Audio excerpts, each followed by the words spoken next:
कैसे हैं आप सब? उम्मीद है खैरियत से होंगे। आज की इस वीडियो में मैं आपको हाई परफॉर्मेंस लिक्विड क्रोमेटोग्राफी यानी एचपीएलसी जो है इसके बारे में बताऊंगी।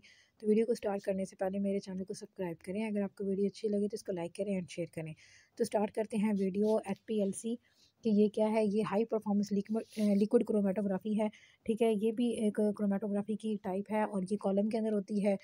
ठीक है, वही जो हम पिछली काफ़ी वीडियोज़ के अंदर जो है ना वो कॉलम के अंदर डिस्कस कर चुके हैं, तो ये भी बिल्कुल इसी तरह की होती है। लेकिन इसमें क्या है कि इसमें कुछ ये हाई परफॉर्मेंस है। इसमें हाईली जो है ना परफॉर्मेंस की वजह से क्या होता है कि बहुत सारी चीज़ें जो होती हैं वो जल्दी सेपरेट हो जाती हैं। यहाँ पर macro molecules and micro molecules दोनों तरह की सेपरेशन जो है वो पॉसिबल है। ठीक है, तो अब यहाँ पे हम इसके सबसे पहले प्रिंसिपल के बारे में डिस्कस करेंगे। प्रिंसिपल इसका वही है जो कॉलम क्रोमेटोग्राफी का होता है। और इसके प्रिंसिपल में ये मेन चीज़ है कि जो भी कंपोनेंट्स, ठीक है, जो हम मिक्सचर डाल रहे हैं, जो भी हम सैंपल डाल रहे हैं, जिसमें जिसकी अफिनिटी जो है वो ज़्यादा होगी। मतलब ये कि अगर आपके पास ये कॉलम है, ठीक है, तो ये आपने जो डिज़ाइंस वगैरह यहाँ पे लगाए हुए हैं, अब कुछ जो है जो सैंपल है आपके पास, फॉर एग्जांपल अगर ये पर्पल कलर का सैंपल है, जिसकी अफिनिटी ज़्यादा होगी, जो ज़्यादा देर तक यहाँ पे चिपक जाएगा, ठीक है, उसको ज़्यादा टाइम लगेगा नीचे आने में। ठीक है, जो टाइम है वो ज़्यादा लगेगा नीचे आने में, क्योंकि वो उसकी अफिनिटी ज़्यादा है, वो ज़्यादा देर तक उस कॉलम के साथ, उस डिज़ाइन के साथ वो चिपका रहेगा। ठीक है, इसमें टाइम जो है ना वो हमेशा ज़्यादा हो जाएगा। ठीक है, एक्सेस ऑफ टाइम जो है ना वो यूज़ होगा यहाँ पे। ठीक है, क्योंकि इसकी अफिनिटी जो है वो ज़्यादा है। लेकिन अगर हम इसी चीज़ को देखते हैं कि अगर कुछ डिज़ाइंस ऐसे भी होते हैं, जैसे कि अगर ये कॉलम है तो इसके अंदर फॉर एग्जांपल ये पर्पल कलर के डिज़ाइंस लगे हुए हैं और जो है इसके अंदर ये देख लेते हैं, तो ये अब इसके ऊपर चिपक रहा है। ठीक है, लेकिन ऐसा है कि इसकी अफिनिटी जो है वो लो है। अफिनिटी जो है वो इसकी लो है, तो उसकी वजह से क्या हो जाएगा कि इसमें क्या होगा, चीज़ें जो हैं वो जल्दी से आपको हो जाएँगी। टाइम जो है वो बहुत जल्दी से जो है ना वो कवर हो जाएगा। मतलब शॉर्ट टाइम के अंदर चीज़ें जो है वो नीचे आ जाएँगी, क्योंकि इनकी अफिनिटी जो है वो स्टेशनरी फ़ेज़ के साथ लो है। ये जो है हमारे पास ये आ जाती है मोबाइल फ़ेज़, और ये जो डिज़ाइन्स लगे हुए हैं ये हमारे पास आ जाते हैं, ये क्या है, ये स्टेशनरी फ़ेज़ है। ठीक है, तो यही इसका प्रिंसिपल है कि जो लो अफिनिटी वाले होंगे वो जल्दी आ जाएँगे, और जो ग्रेटर अफिनिटी वाले होंगे वो लेट आएँगे बीकर के अंदर, या नीचे जो है वो लेट उनकी इल्यूशन होगी, और एज़ अ रिज़ल्ट टाइम जो है वो भी ज़्यादा लगेगा। तो हम इसकी कुछ स्टेजेस के बारे में देख लेते हैं। वही एक लिक्विड स्टेज, ठीक है, यानी मोबाइल फ़ेज़ होगी, और एक जो है ना वो आ जाएगी स्टेशनरी फ़ेज़। ठीक है, हाई परफॉर्मेंस लिक्विड क्रोमेटोग्राफी जो है ये बेहतर है जिस तरह की कॉलम क्रोमेटोग्राफी है। इसके साथ इसके कुछ ऑपरेटर्स जो है ना उसके बारे में देख लेते हैं। यहाँ पे सॉल्वेंट होगा जो कंटिन्यूअसली ना ऐड अप होता जाएगा इसके अंदर, और यहाँ पे पंप होगा जो इस चीज़ को पंप कर रहा होगा ताकि वो जल्दी जल्दी मूव करे, और यहाँ पे इंजेक्टर लगा होगा जो सैंपल को इंजेक्ट करेगा, और यहाँ पे डिटेक्टर होंगे, और यहाँ पे वेस्ट मटेरियल जो है वो यहाँ से निकल जाएगा। तो ऑपरेटर्स जो है ना ये सारा का सारा जो है जो मैंने ऊपर बताया है वही यहाँ पे भी लिखा हुआ है सारा। ठीक है, और जो है जो ट्यूब आपने लेनी है, ठीक है, क्रोमेटोग्राफी के लिए, उस ट्यूब का साइज़ आप देख लेना, वो 10 ml 1.0 ml जो है ना वो हो। मीन्स के उनके ऊपर यूँ इस तरह से जो है ना वो साथ में लगे होते हैं। ठीक है, मार्कर्स जो है ना वो मार्क हुए हुए होते हैं पॉइंट्स। तो वो आपके अपने ऊपर डिपेंड करता है कि आपका कितना सैंपल है और किस हिसाब से आप करना चाहते हैं। आप उतने हिसाब से उसको ले सकते हैं और यूज़ कर सकते हैं। और डिटेक्टर भी आप लगा लेंगे इस आखिर में, जिसकी वजह से आपको रिज़ल्ट जो है ना वो या तो डिजिट्स की फॉर्म में शो होगा, या फिर आपको बायोस्टैट्स यानी स्टैटिकल डेटा जो है ना वो शो होगा, वहाँ पे ग्राफ्स वगैरह वो बन जाएँगे। ठीक है, बार ग्राफ भी बन सकता है, और दूसरे पीक वाले ग्राफ भी जो है ना वो बन सकते हैं। यहाँ पे एवरेज कॉस्ट के बारे में देखा जाए तो ये पुराना तरीका है। इस पुराने तरीके में सिंपल अगर देखा जाए तो हाँ जी, एक जो है ना वो ट्यूब यूज़ हो रही है, ठीक है, एक पंप यूज़ हो रहा है, तो इतना ज़्यादा वो नहीं होता था। लेकिन आज के दौर में इसका जो है ना एक्सपेंस वो बहुत ज़्यादा है। ठीक है, मतलब ये कि ये इतनी वैल्यू जो है वो लग जाती है। ये जो है अभी एक्सपेंसिव है, क्योंकि इसमें बहुत सारी जो मटेरियल्स यूज़ हो रही हैं ना वो मतलब डिजिटल हैं। जैसे कि हम डिटेक्टर यूज़ कर रहे हैं वो भी अच्छा खासा एक्सपेंसिव होता है, और इसके अलावा जो हमारे पास स्क्रीन्स लगी होती हैं जो आगे इस चीज़ को रिकॉर्ड कर रही होती हैं वो भी अच्छी खासी महंगी होती हैं, और पंप भी हम स्पेसिफिक किस्म का यूज़ करते हैं। तो और जो कॉलम होता है वो भी हमारा हाई क्वालिटी का होता है, तो इस वजह से अब इसकी जो है ना एक्सपेंस वो ज़्यादा है। अब हम देखेंगे इसकी कुछ डिफरेंट टाइप्स टाइप्स जो हैं एचपीएलसी की। यहाँ पे सबसे पहले जो टाइप नॉर्मली डिस्कस की जाएगी वो है नॉर्मल फ़ेज़। ठीक है। तो नॉर्मल फेज़ में क्या होता है, उनकी पोलैरिटी की बेस पे जो सब्सटेंस होती हैं सैंपल के अंदर, उनको सेपरेट कर लिया जाता है। एक हमारे पास आ जाती है रिवर्स फेज़। ठीक है, रिवर्स फेज़ जो है ना, इसका प्रिंसिपल क्या होता है कि ये हाइड्रोफोबिक एंड हाइड्रोफिलिक इंटरेक्शंस की वजह से क्या करती है कि पोलर नॉन पोलर सब्सटेंसेस को जो है ना वो ईज़िली वहाँ से सेपरेट कर देती है। और साइज़ एक्सक्लूजन की देखा जाए तो ये साइज़ की बेस पे चीज़ें जो होती हैं वो सेपरेट हो जाती हैं। आयन में क्या होता है कि जो उनका आयन्स एक्सचेंजर होते हैं, यानी पॉजिटिव है या नेगेटिव है, उसकी बेस पे ये चीज़ें प्यूरीफाई हो जाती हैं, जैसे प्रोटीन्स वगैरह। एंड एचपीएलसी, अब इसके इंस्ट्रूमेंट के बारे में बात करें तो एचपीएलसी पंप होता है। पंप जो है ये हाई प्रेशर प्रोवाइड करता है, जिसकी वजह से मोबाइल फेस जल्दी से रन करती है और चीज़ें जो होती हैं वो जल्दी जल्दी जो है ना वो वहाँ से इल्यूट हो जाती हैं, जल्दी से निकल जाती हैं। एचपीएलसी जो है ना, उसकी मोबाइल फेस के बारे में देखा जाए तो यहाँ पे मोबाइल फेस में हमारे पास वाटर हो सकता है, लेकिन साथ में कोई बफर वगैरह जो है ना वो सोल्यूशन लाजमी होता है, या कोई ऑर्गेनिक मटेरियल जो है ना वो भी इसके अंदर प्रेजेंट होता है, जिसकी वजह से मिक्सचर ईजिली और जल्दी पोलर सब्सटेंसेस भी वो सारे जो है ना वो ईज़िली वहाँ से सेपरेट हो जाते हैं। ठीक है। एचपीएलसी आगे ना हम बात करें डेगासर, ठीक है, तो ये भी एक टूल है। इसके साथ क्या होता है कि जो गैसेस वगैरह होती हैं ना, उनको ईज़िली वहाँ से रिमूव कर लिया जाता है। और एचपीएलसी इंजेक्टर क्या होता है, ये वो डिवाइस है जिसके थ्रू आप सैंपल जो है वो उसके अंदर डालते हैं। एचपीएलसी कॉलम जो है ये वो है जहाँ से जो है ना सेपरेशन का सारा काम जो है वो हो रहा होगा, वो पूरा कॉलम जो है ना वो इस तरह का होगा। और एचपीएलसी ओवन होता है जो कि क्या करता है, उस ओवरऑल जो टेम्परेचर होता है वहाँ का, उस सबको कंट्रोल करके रखता है। फिर हम इसके बात करेंगे एचपीएलसी डिटेक्टर की। ठीक है, तो एचपीएलसी डिटेक्टर जो है ये वो मशीन होती है जो इस चीज़ को डिटेक्ट कर रही होती है। ये आपको सारा इस डायग्राम के अंदर जो है ना वो नज़र आ रहा होगा।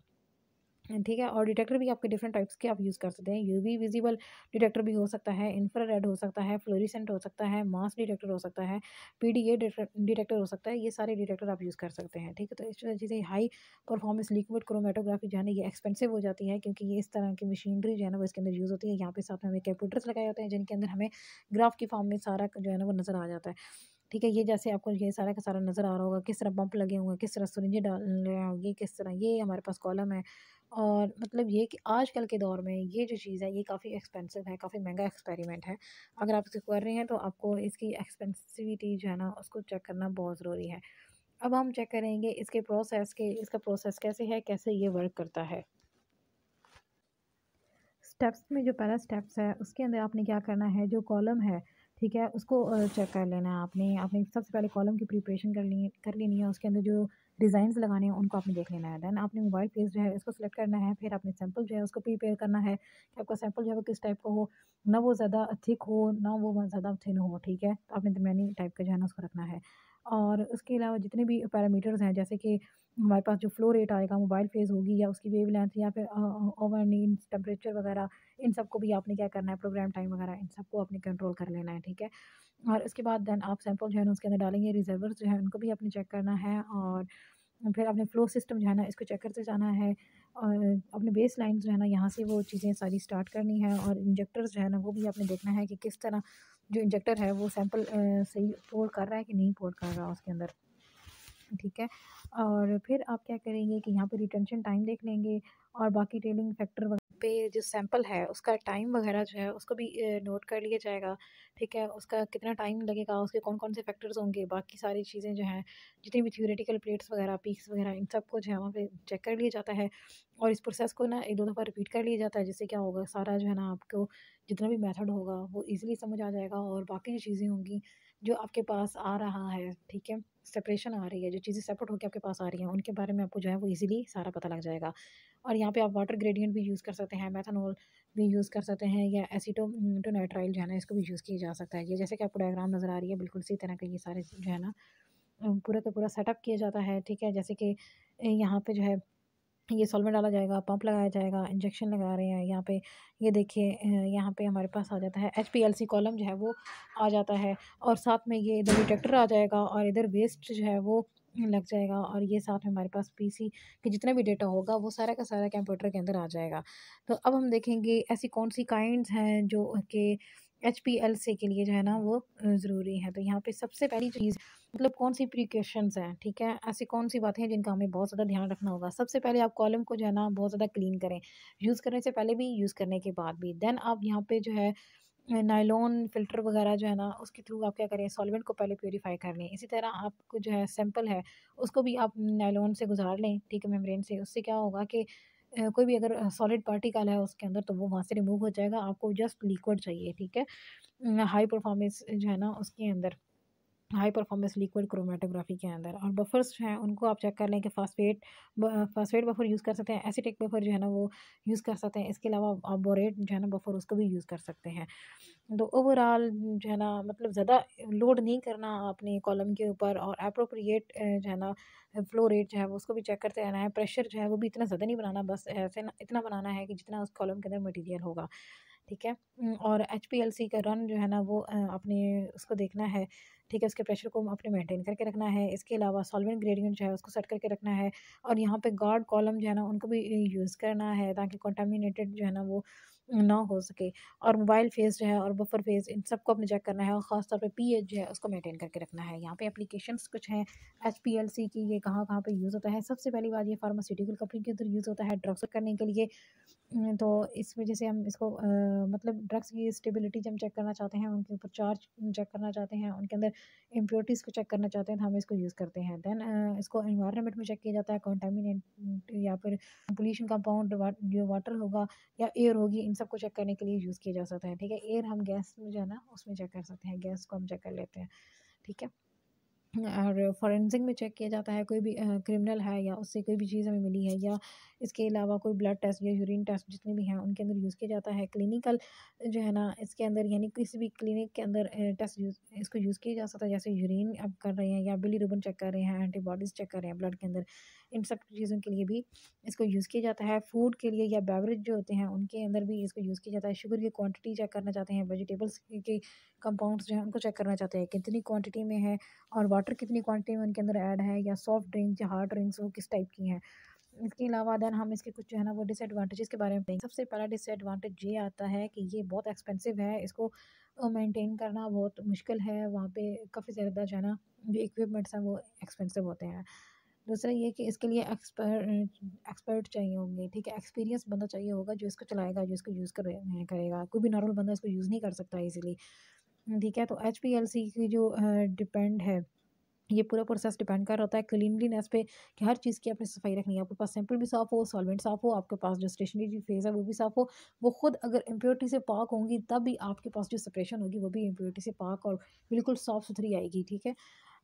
इसमें कंटामिनेशन जो है ना वो तो मुकम्मल तौर पे आपने इसको दूर रखना है, एंड वाटर की प्यूरिफिकेशन के लिए यूज़ हो जाएंगे, ठीक है। इसके अलावा बाकी आप फार्मास्यूटिकल के अंदर अगर किसी प्रोडक्ट के अंदर कोई इम्प्योरिटी है तो उसको भी चेक कर लेंगे, और यानी मतलब कोई भी कंसनट्रेटेड कोई कंपाउंड्स हैं तो उनको भी ये सेट कर देंगे। लार्ज जो है ना ये एक्सचेंज लिगेंड है, आयन एक्सचेंज भी होते हैं, और इसमें ना पीएच जो है एनानिक और कैटानिक इन दोनों को भी चेक कर लिया जाता है, ठीक है, कि मतलब कितनी किसी चीज़ है ना तो उसका पीएच जो है वो कितनी है, तो उसके हिसाब से भी आप इसको चेक कर सकते हैं। तो यहाँ पे हमारी जो वीडियो है वो एंड होती है। अल्लाह हाफिज़ एंड टेक केयर।